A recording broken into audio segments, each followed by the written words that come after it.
Senior advisor to DHS, retired Air Force Lieutenant Colonel and Maryland congressional candidate Berney Flowers. Good to see you back here, as well as aerospace engineer, aviation attorney, and former pilot himself, Arthur Rosenberg. Pleasure to have you both on. Arthur, I'm going to start with you. Just want to get your reaction of what we just heard from NTSB there, that there was no transponder. That's kind of sticking out to me and Katrina.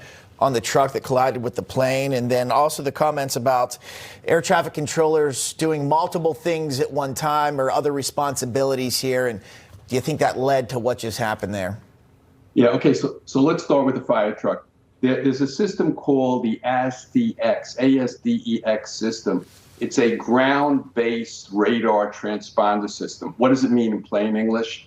If the fire truck had this piece of equipment in it, a transponder, it would emit a signal which goes to something that looks like a radar screen, in the control cab, but it shows only ground vehicles moving.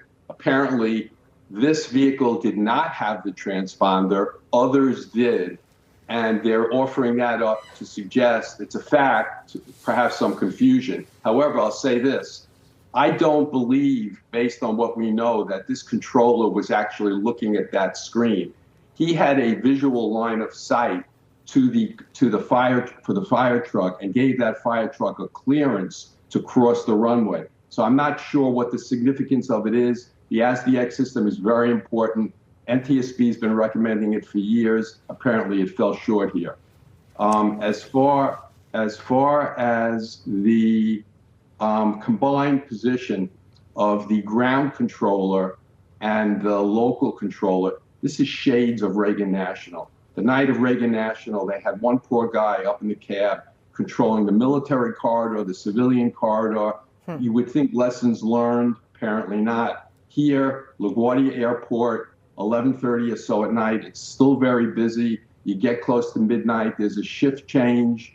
The local controller is now handling all the air traffic, the active runway, all the ground movements, and there's a second controller. He's more in a supervisory role, unclear exactly what he was doing. But when you combine all these elements, and it's one of the things I want to talk about, when you combine all these elements, it creates a confluence of circumstance, never one cause for an accident. You can see why this happened.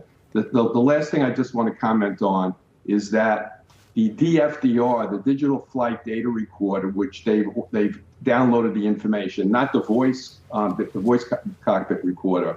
The flight data recorder showed 6 seconds prior to it cutting off, which is probably consistent with the impact with the fire truck. The controls of the airplane went from the first officer, the co-pilot, to the captain. Very, very unusual. In that regime of flight, you almost never take over control of an airplane. So they knew, or they could see what was happening in front of them. Right. Yeah, it's interesting. Yeah, NTSB, Berney, I want to get you in here in a second with the NTSB. During that presser, they did report that the first officer flying then transferred control to the captain. So interesting here, as we will learn more. Berney, just overall what you're seeing about this particular incident, but also then, what we know about the lack of funding for DHS. Senator Thune saying that actually there might be some movement there potentially today, maybe by the end of the week. Just sum it up for us. Katrina and Bob, first of all, I take a lot of happiness from the fact that Senator Mullen was approved, because that tells me that the president's team, his insiders, his chief of staff, the people on the very inside of his system, they're working with the Democrats. They're making things happen. The Democrats should not be holding up America's safety and security. There's no reason to hold anything from transportation, from FAA. These things sort of things happen when you hold money back from our critical infrastructure.